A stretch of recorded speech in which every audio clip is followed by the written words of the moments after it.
compliments of the season. You're welcome to another What We Wish Our Parents Knew episode.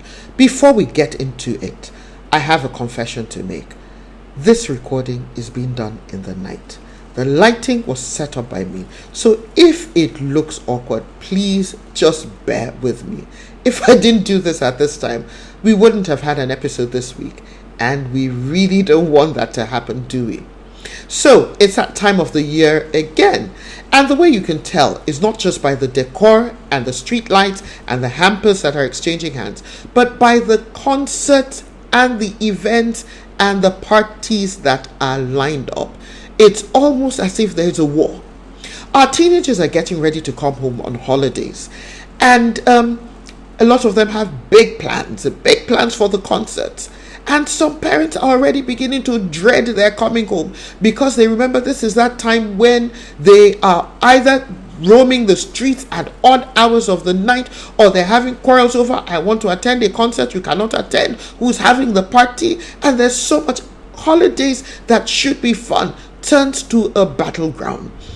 And the truth of the matter is that being a parent myself, it's not without reason that parents have their concerns. If you live in a city like Lagos, where I live, one of your major concerns will be security.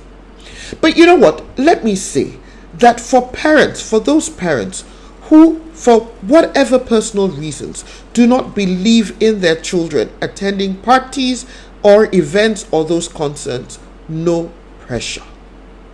All I ask is that you let your children know your position, one, and be sure that you are not that kind of parent whose child is either lying to them or pretending to be one thing when they're there and someone totally different when their parents are not there.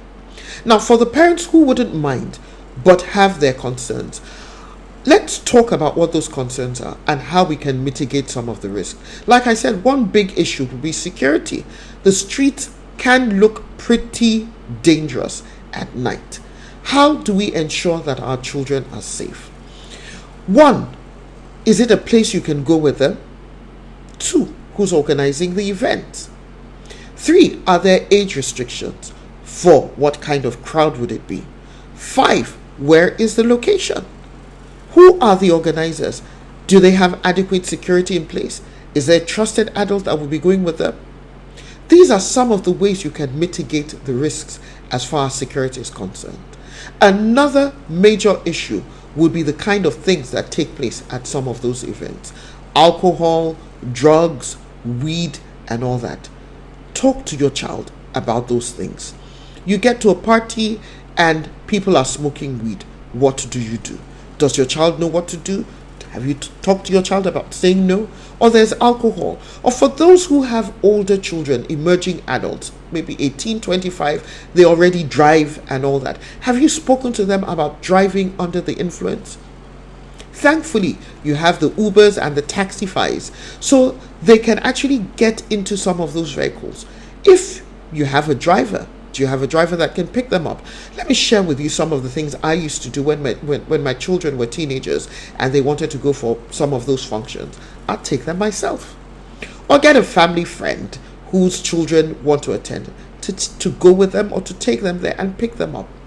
And then let me say that if at any time your child calls you and says, Mom, Dad, come and pick me up, no matter how angry you are, please get up and go for them. It just might be a cry for help. Who knows what kind of situation they may be in. So you see, it's that time to be merry and jolly. Don't be a killjoy. Take steps to mitigate the risks. Talk to your children about the kind of things that can happen. Remember what it was like when you were a teenager. Remember what it was like when you wanted to go for concerts and parties. Yes, I know you would say, oh, that happened in the afternoon. It wasn't in the night. It wasn't the same security issues. I know. But there are things we can do. Let me also say, because I remember once a mother called me in distress. Can you imagine my teenage son? He says he wants to go for a party. I said, who's having the party? He said, you don't know. It is not unusual for them to say you don't know. Truth of the matter is sometimes they don't even know who's having it because it is a friend's friend, and as awkward as it sounds, remember that we live in a digital world where they have friends that they have connected with by virtue of their relationship with some other friends. What you want to do is to ensure that it is being held in a responsible place.